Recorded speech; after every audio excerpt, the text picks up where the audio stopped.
నల్గొండ జిల్లా నాగార్జునసాగర్ నియోజకవర్గంలోని నందికొండ మున్సిపాలిటీలో కాంగ్రెస్ జెండా ఎగిరింది. మున్సిపాలిటీలో నూతన చైర్మన్, వైస్ చైర్మన్లను ఏకగ్రీవంగా ఎన్నుకున్నారు.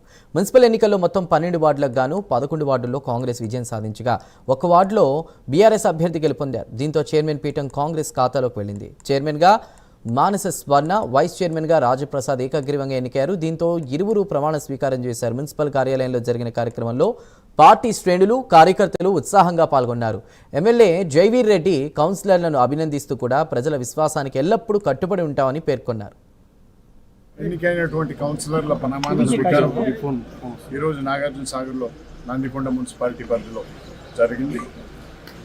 చైర్మన్గా ఎన్నుకున్నటువంటి మానస స్వర్ణ గారికి, అదేవిధంగా వైస్ చైర్మన్గా ఎన్నికైనటువంటి గొడవర్తి రాజాప్రసాద్ గారికి, గెలిచిన కౌన్సిలర్లందరికీ వారికి అందరికీ నా అభినందనలు తెలియజేసుకుంటూ, 2 ఏళ్లుగా ఏ విధంగానైతే నాగార్జునసాగర్ నందికొండ మున్సిపాలిటీని అభివృద్ధి పదంలో తీసుకెళ్లేందుకు ప్రయత్నిస్తాము.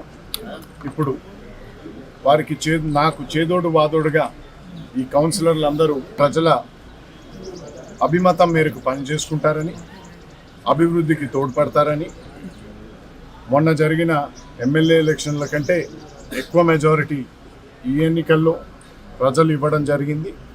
ఇదే విధంగా మీ కృషిని మీరు కొనసాగిస్తే